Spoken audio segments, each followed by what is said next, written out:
सातारा सांगली विधान परिषद निवडणुकीच्या निमित्तानं भाजप खबरदारी घेत असल्याचं चित्र एकूणच आपल्याला पाहायला मिळते। भाजप आज सातारमधले नगरसेवक टूरवर नेते आज्ञास्थळी हे टूरवर निघालेले आहेत।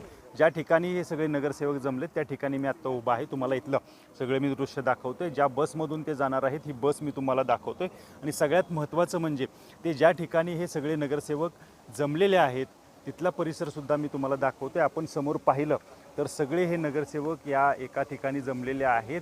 शिवेंद्रराजे गटाचे आणि उदयनराजे गटाचे सगळे नगरसेवक एकाच ठिकाणी आपल्याला इथं पाहायला मिळतात।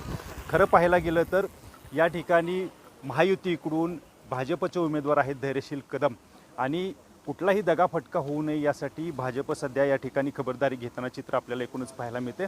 सगळ्यात महत्त्वाचं म्हणजे परवा कराडमध्ये भाजपची बैठक झाली होती रवींद्र चव्हाण जे प्रदेशाध्यक्ष आहेत भाजपचे यांच्या उपस्थितीमध्ये आणि याच्यानंतर अगदी कालच राष्ट्रवादीची बैठक या ठिकाणी झाली होती। ती लेकव्ह्यू हॉलला झाली होती साताऱ्यातल्या आणि या ठिकाणी जे आहे ते राष्ट्रवादीचे जे नगरसेवक आहेत किंवा जिल्हा परिषद सदस्य आहेत यांनी या ठिकाणी थोडी नाराजी व्यक्त केल्याचं सुद्धा चित्र एकूणच आपल्याला पाहायला मिळालं।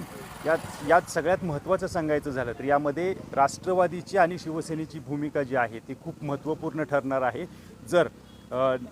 जर निवडून येण्याचा आकडा हा भाजपला गाठायचा असेल तर या राष्ट्रवादीला आणि शिवसेनेला सोबत घेणं त्यांना खूप महत्त्वाचं आहे आणि ह्या दोघांचीही भूमिका पुढील काळात या 2-3 दिवसात काय असणार आहे हे पाहणं सुद्धा तेवढंच महत्त्वाचं आहे। मात्र आत्ताची अपडेट द्यायची झाली तर ती म्हणजे भाजप खूप सावध भूमिका घेते, कोणताही दगाफटका होऊ नये यासाठी आज साताऱ्यातले जे नगरसेवक आहेत ते आज्ञास्थळी टूरवर निघाल्याचं चित्र एकूणच आपल्याला पाहायला मिळतं।